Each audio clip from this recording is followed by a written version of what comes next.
Okay, you guys, let's talk about Simone Biles leaving the Olympics. Let's talk about the women's gymnastics team getting silver and losing to Russia. And let's talk about mental health. And let's first preface this by saying we all love Simone Biles and know she's a great talent, and we're all super supportive of anybody dealing with a mental health issue. But the journalists covering this sports story are completely full of shit, you guys. We are living in the age of shameless, unrelenting unoriginality. One person says one thing and everybody just repeats it online. And if it has a tagline in it like mental health is going to get you a lot of likes and make you seem like a good person online, then everybody's all on board and everybody's going to share the shit out of that.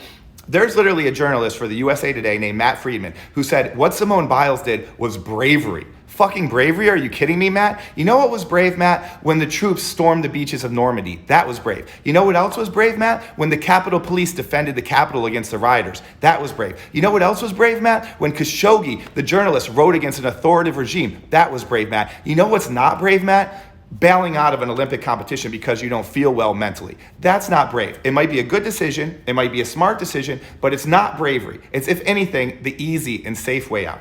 And there's tons of stories throughout our history of athletes playing through adversity. Jordan playing with the flu, Simone Biles herself playing with 2 broken toes, playing with a kidney stone. So she has played through adversity before and performed very well. And you gotta be honest with you guys, she went through all of Olympic training. She went through all of the sponsorship. She got $10 million. She's the highest paid U.S. gymnast ever. And she went through everything to get out to the Olympics. She took a spot from another girl who would have loved to be a gymnast on the U.S. Olympic team, only to get to the Olympics and then step out of the game. And that is not a great way to treat your sponsors, and not a great way to treat your country, and not a great way to be a teammate, you guys.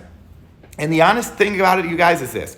If she went out there and she did good on those 3 events, then she would have stayed in the Olympics. So this was really a performance-based decision and not a mental health decision. Because if she did good on those 3 events and still left the Olympics, then that would have been a mental health decision because you're suffering from mental health so you can't perform. But if she had did good in those 3 events, we wouldn't even be talking about this. So it's really about the fact that she did bad in those 3 events. And the mental health issue that she is talking about is stress. It's stress, you guys, and that's not really a real mental health issue. Anyone who's super successful or a high income earner or a super popular athlete like she is going to have a lot of stress that they have to deal with. In return, they get tons of money, they don't really have to work, and they get a great life. So it's kind of a fair trade that most of us would be happy to make.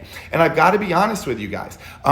The U.S. team was counting on her. Those other girls worked very hard their whole lives. This may be their only Olympics. But for Simone Biles, who already has a bunch of golds, if she's having a bad night, it's not worth it for her to stay in it, to try to persevere, to try to win it in the end and pull it out, to try to be the comeback kid. It was easier for her to just step out. And maybe it was the right decision. Maybe it was the best decision for her mental health. But it's not bravery, it's not good for the USA, and it's not good for her teammates or sponsors.